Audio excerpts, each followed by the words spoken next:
कैसे नहीं कह रहे, सच्ची कोई परिस्थिति है घर में, हम नहीं रह सकते। का बेटा बता रहा था कि आप उसे पूजा पाठ भी नहीं करने देते हो। पूरी सारे दिन पूजा पाठ करता रहता है, सुबह मंदिर चला जाता है, वहाँ सारा दिन रहता है, शाम को चला जाता है, 4 घंटे बाहर रहता है। मैं कहा जितना उतना ही कर लो, ये सारा दिन करता रहता है, सारा दिन। भगवान को भी गालियां देते हैं ये। कौन? ये दोनों। कौन है ये दोनों? माता पिता। आपके माता पिता संतों को गालियां देते हैं? हाँ, भगवान को भी देते हैं। भगवान को भी क्यों गाली देते हो? संतों को कहते, प्रेमानंद जी महाराज को इतनी गालियां देते हैं कि ये कहाँ से आ गया पागल, इस तरह गंदी गंदी गालियां देते हैं। गुरु जी प्लीज रख लीजिए ना दास। नहीं, हम रख लेंगे। क्यों गाली देते हो संतों को? मैं तो नहीं देता गुरुजी, ऐसे ही बोली जा रहा है। ये माँ तो मना कर रही है आपकी। पढ़ाई छोड़ देनी जो इसको बोलते हैं भाई, हैं? ये पढ़ाई छोड़ दी है ना, जब इसको बोलते हैं हम भाई बेटा पढ़ाई क्यों छोड़ी तू।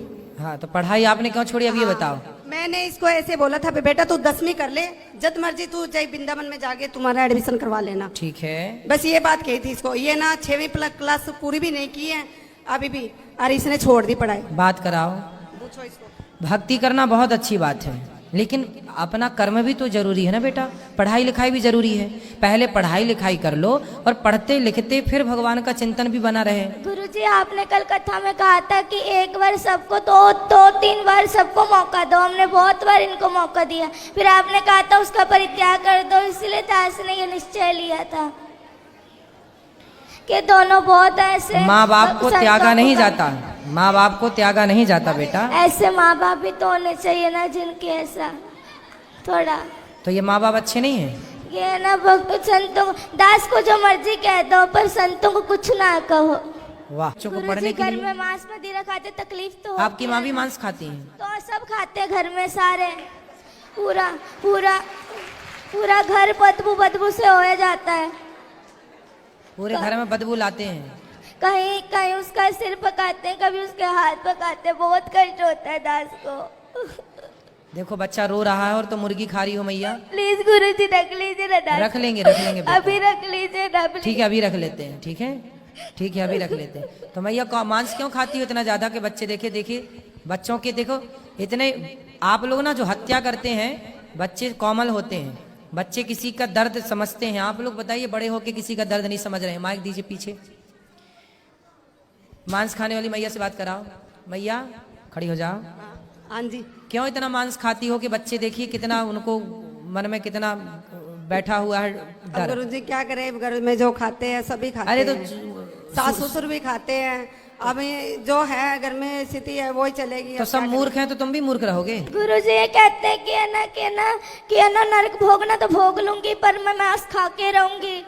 पर ये है कि है ना, ये कहते हैं कि है ना तू जो मर्जी कर लेंगे, जो मर्जी मुझे कहते मैं खाऊंगी, तू क्या कर लेगा, तेरा जिस मर्जी के पास ले जा, पर मैं तुझे कहीं मैं छोड़ूंगी नहीं कभी। इसलिए गुरुजी, इसलिए दास ये पूरा रात को दारुआं पी के आते हैं। बहुत पूरा कमरा बाजता है। 3 कमरे हैं ना घर में, 2 ही कमरे। इस कमरे में दादाजी पीते हैं, इस कमरे में ये, तो बहुत गंदा लगता है। एक कमरे में दादाजी पीते हैं, एक कमरे में पिताजी पीते हैं। अब कैसे कोई भगवान का नाम जप ले, तकलीफ तो बदबू वाले पूरा हो जाता है। अब दादाजी तो कुछ देर बाद टपक ही जाएंगे। तो आप लोग तो अभी हो, तो आप लोग क्यों पी रहे हो शराब? बच्चे को जब पसंद नहीं है तो बच्चे की खुशी के लिए। दास भक्त नामा वाले सुनता है तो भक्तों को गालियां देते हैं। ये क्या लगा लिया है, ये बहुत गंदी गालियां देते। दास से बर्दाश्त नहीं होता। जैसे हम अपना आप लोग यदि ठीक हो जाओ तो दादा दादी की तो छोड़ दो, हम अपना अपमान सह लेंगे, पर हमारे बच्चे देखिए माँ बाप बच्चों की खुशी के लिए क्या नहीं करते। और आपका बच्चा कितना अच्छा है कि आप लोगों को शराब मांस से दूर रखने की कोशिश कर रहा है। देखिए बच्चा अपने माँ बाप से स्ट्रगल कर लड़ रहा है कि छोड़ दो हर बुरी चीज को। और आप लोग आपके घर में कोई संत का जन्म हुआ, वो संत भाव में है, और आप लोग समझ नहीं रहे, पता नहीं कौन से राक्षस हैं आप लोग। गुरुजी वो जो इन्होंने, मैंने सुना हमेशा कहते पिताजी छोड़ दो ये पाप है, तो कहते तू मुझे आदेश देने वाला कौन है, तो मैं तुझे आदेश दूंगा, तू थोड़ी दे सकता है मुझे आदेश। मतलब बाप हो तो बेटा सही भी बताएगा तो आप उसे गलत सिद्ध कर दोगे। अरे भाई बाप हो पर हो तो गलत ना। बाप हो पर बाप होकर भी तुम्हारी जितनी बुद्धि उसके पास है उतनी तुम्हारे बाप के पास नहीं है बुद्धि। तुम्हारा बाप भी अनपढ़ मूर्ख एक नंबर का जो शराब पीता है। गुरुजी सारे घर में बड़े पिताजी नीचे से लट्टू होकर के गिर गिर के नालियों में पड़ पड़ के आते हैं, बहुत गंदा लगता था इसको। सही है। रातों रात लड़ाई। तुम्हारे वंश में कोई बहुत बड़ा पुण्य था किसी का कि ऐसा भक्त का जन्म हो गया, वरना तुम सबको यही बचाएगा नर्क जाने से, वरना तुम सीधे नर्क की टिकट। गुरुजी घर में बहुत गंदी गंदी गालियां निकालते हैं ये सारे, लड़ाई अपने भाइयों से लड़ाई करी हुई है, सबसे लड़ाई करते हैं ये, और बहुत गंदी गंदी गालियां निकालते हैं ये।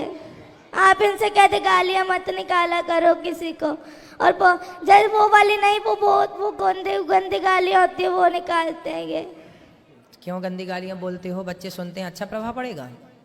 नहीं बोलता गुरुजी। अच्छे शब्दों का बेटा बच्चों के साथ ना मर्यादित रहना चाहिए। जो आप कर रहे हैं उसका बहुत बड़ा प्रभाव बच्चों पर पड़ता है, अच्छा और बुरा दोनों। इसलिए थोड़ा माँ बाप को ना जिम्मेदारी से रहना चाहिए। और शराब छोड़ देने से क्या आफत आ रही है आपको? मांस छोड़ने से क्या भूखन मर जाएंगे आप? हम तो नहीं खाते मांस, वो भी नहीं खाता बच्चा आपके घर में, खाता है मांस?